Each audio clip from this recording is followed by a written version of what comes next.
Hard hitting vlogs.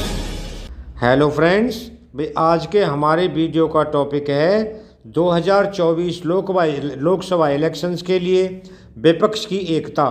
दोस्तों, जैसा कि आप जानते हैं कि 2024 लोकसभा चुनाव के लिए पक्ष विपक्ष की जोर आजमाइश जारी है।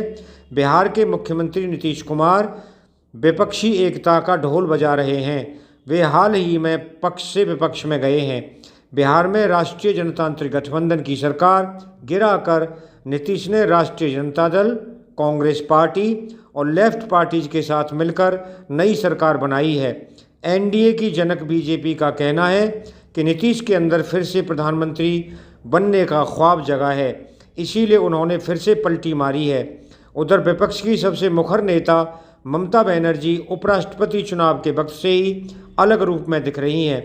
विपक्ष की झंडे बरदार की भूमिका निभाने को आतुर ममता ने अचानक रणनीति बदलकर सबको चौंका दिया है।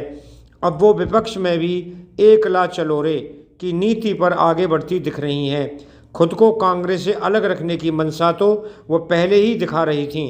उधर दिल्ली के मुख्यमंत्री मनीष सिसोदिया के घर सीबीआई का छापा पड़ा तो आम आदमी पार्टी दावे करने लगी कि 2024 के चुनाव में प्रधानमंत्री नरेंद्र मोदी को अरविंद केजरीवाल से कड़ी टक्कर मिलने वाली है, इसीलिए हमारा मनोबल तोड़ने का प्रयास किया जा रहा है।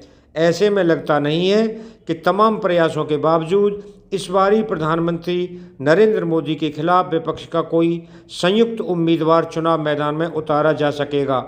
तो सवाल है कि क्या चुनाव बाद परिस्थितियां बनी तब भी विपक्षी कुनबा एकजुट हो पाएगा? याद कीजिए, वर्ष 1996-97 में संयुक्त मोर्चा का जन्म तत्कालीन अटल बिहारी वाजपेयी सरकार के बहुमत परीक्षण में फेल होने के बाद पैदा हुई परिस्थितियों में ही हुआ था। दोस्तों, पश्चिम बंगाल की मुख्यमंत्री और तृणमूल कांग्रेस की प्रमुख ममता बनर्जी भी बाकी विपक्षी दलों की तरह मानती हैं कि बीजेपी भारत को विपक्ष मुक्त बनाने में जुटी है। केंद्रीय एजेंसियों की जांच की आंच उनके भतीजे अभिषेक बनर्जी और बहू रुचिरा बनर्जी तक पहुंची है। पार्टी के दिग्गज नेता और ममता की खासम खास पार्थ चैटर्जी नोटों के भंडार मिलने के बाद जेल में हैं। उधर महाराष्ट्र, बिहार से लेकर दिल्ली तक हर जगह विपक्ष में बैठे क्षेत्रीय दलों के कई बड़े नेता या तो जेल में हैं या उन्हें जेल का डर सता रहा है। फिर क्षेत्रीय दलों की ही बात क्यों, 6 दशक से ज़्यादा देश पर राज करने वाली कांग्रेस पार्टी की मुखिया सोनिया गांधी और पार्टी के पूर्व प्रमुख राहुल गांधी की प्रवर्तन निदेशालय में पेशी हो चुकी है। विपक्षी नेताओं पर जांच एजेंसियों के फंसते फंदे के बीच सत्ता पक्ष के 2 शीर्ष नेताओं के बयानों ने विपक्षी खेमे में खास खलबली मचा रखी है। याद कीजिए, प्रधानमंत्री मोदी ने इस स्वतंत्रता दिवस से लाल किले की प्राचीर से ऐलान किया था कि भ्रष्टाचार के खिलाफ उनका अभियान जोर पकड़ेगा। दूसरा बयान बीजेपी के राष्ट्रीय अध्यक्ष जगत प्रकाश नड्डा की तरफ से बिहार की राजधानी पटना में आया था। उन्होंने कहा था, कोट, सभी क्षेत्रीय दल खत्म हो जा रहे हैं, जो नहीं खत्म हुए वो जल्द ही खत्म हो जाएंगे, बचेगी तो सिर्फ भारतीय जनता पार्टी, अनकोट। दोस्तों, विपक्ष इन बयानों पर एतबार नहीं करे तो क्यों? आखिर जमीन पर ऐसा ही होता दिख भी रहा है। 2019 में मोदी सरकार के दूसरे कार्यकाल के बाद से ही विपक्षी दल अपने ऊपर हर वक्त लटकती तलवार महसूस कर रहे हैं।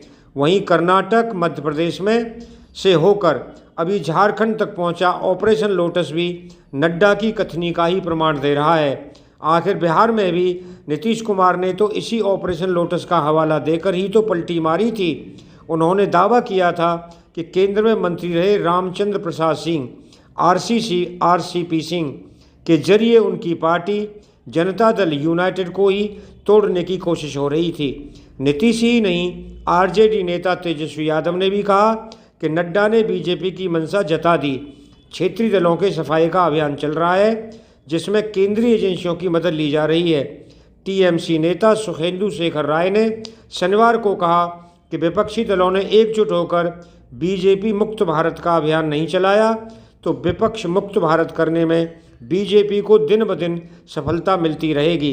उनका कहना है कि केंद्रीय एजेंसियां और ऑपरेशन लोटस के दो हथियारों से एक एक कर समूचे विपक्ष का कत्लेआम हो जाएगा।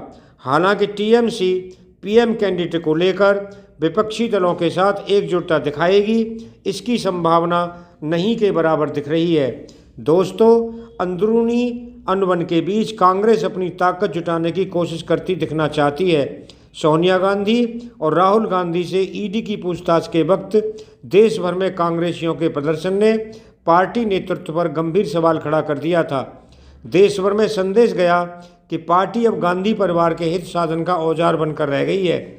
अगर उसे आम जनता की फिक्र होती तो महंगाई, बेरोजगारी जैसे सुलगते सवालों पर भी सड़कों पर आंदोलन होते, ना कि जुबानी जमा खर्च किया जाता। इस धारणा को मिटाने की ही कांग्रेस के तहत सही, लेकिन पार्टी ने दिल्ली के रामलीला मैदान में महंगाई के खिलाफ बड़ी रैली का आह्वान किया था। उधर राहुल गांधी भारत जोड़ो अभियान की सफलता का मजबूत आधार बनाने में जुटे हैं। फ्रेंड्स, ये सब तो ठीक है, लेकिन सवाल फिर घूम फिर कर वहीं आ जाता है कि क्या विपक्ष एकजुट हो पाएगा। दोस्तों, जैसा कि आप जानते हैं कि ममता बनर्जी संदेश दे रही हैं कि वो 2024 का लोकसभा चुनाव अकेले दम पर लड़ेंगी, क्योंकि वो प्रधानमंत्री बनने की लंबे समय से पल रही महत्वाकांक्षा को अब और नहीं दबाना चाहती। उधर राजनीति के जानकार भी बीजेपी के इस दावे का समर्थन करते हैं कि नीतीश के अंदर खुद के पीएम मटीरियल होने का भाव फिर से उफान मारने लगा, इसीलिए उन्होंने पाला बदला है। ऐसा है तो निश्चित तौर पर नीतीश कुमार से उम्मीद नहीं की जा सकती है कि वो ममता बनर्जी या किसी और शख्सियत के आगे करके खुद पीछे खड़े होंगे। तेलंगाना के मुख्यमंत्री के चंद्रशेखर राव केसीआर तो मोदी विरोधी खेमे का नेतृत्व करने से नहीं हिचक रहे, लेकिन उनके सामने ऊहापोह की स्थिति है कि आखिर वो करें तो क्या। एक तो खुद उनके अंदर भी पीएम कैंडिडेट बनने की प्रबल भावना है। अगर वो अपने नाम पर सहमति नहीं बनते देखकर उदारता भी बरतें तो किसका पक्ष लें। यही वजह है कि पटना में नीतीश से मुलाकात के बाद मीडिया के सवालों पर केसीआर ने नीतीश को समर्थन देने की बात नहीं की।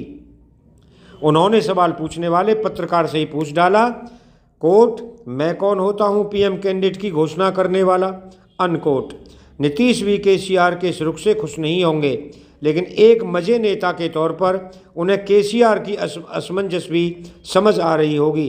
फिर दिल्ली के मुख्यमंत्री अरविंद केजरीवाल की दावेदारी भी है। विपक्षी एकता की राह में ममता बनर्जी और अरविंद केजरीवाल के रूप में दो अड़ंगे तो अभी साफ साफ दिख रहे हैं।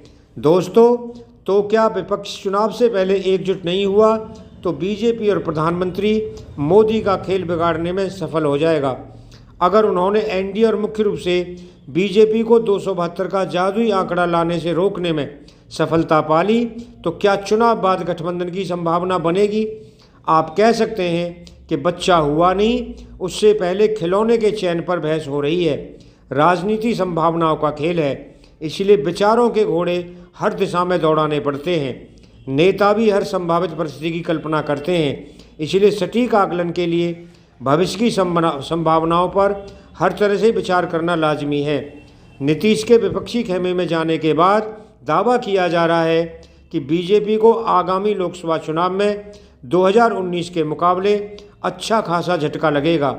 जेडीयू अध्यक्ष लल्लन सिंह ने तो यहाँ तक दावा किया कि बिहार, झारखंड और पश्चिम बंगाल इन 3 राज्यों में ही बीजेपी को 40 सीटें घट जाएंगी। उनके दावे को पूरी तरह से खारिज नहीं किया जा सकता है, लेकिन तस्वीर का दूसरा पहलू भी है। मसलन महाराष्ट्र में बीजेपी की सीटें बढ़ने के पूरे आसार हैं और वहां लोकसभा की 48 सीटें हैं। उधर बीजेपी दक्षिण के द्वार खोलने पर भी पूरा जोर दे रही है। खैर, क्या होगा क्या नहीं ये तो भविष्य के गर्भ में है, लेकिन विपक्ष के सामने सवाल है कि क्या जो नेता चुनाव से पहले एकजुट नहीं हो पाएंगे वो बीजेपी मुक्त भारत के बड़े लक्ष्य के लिए चुनाव बाद अपनी अपनी महत्वाकांक्षाओं को दरकिनार कर देंगे। फ्रेंड्स, दरअसल 1996 की संयुक्त मोर्चा सरकार का उदाहरण इस बात की आस जगाता है कि चुनाव पूर्व गठबंधन बन पाने में नाकामयाबी भी चुनाव बाद कामयाबी में बदल सकती है। याद कीजिए, 1996 में बीजेपी 161 सीटें जीतकर सबसे बड़ी पार्टी बनी। अटल बिहारी वाजपेयी ने प्रधानमंत्री पद की शपथ भी ले ली, लेकिन बहुमत परीक्षण में पास नहीं हो पाए। उनकी सरकार 13 दिनों में ही गिर गई थी। तब जनता दल के एच.डी. देवेगौड़ा को कांग्रेस और वाम दलों ने बाहर से समर्थन देकर नई सरकार बनवा दी थी। Samajwadi party, DMK, Assam Gana Parishad, Tamil Manila Congress, Telugu Desam party जैसी पार्टियां भी संयुक्त मोर्चे का हिस्सा थीं। वह अलग बात है कि कांग्रेस तुरंत रूठ गई और देवेगौड़ा को हटाकर इंद्र कुमार गुजराल को पीएम बनाया गया।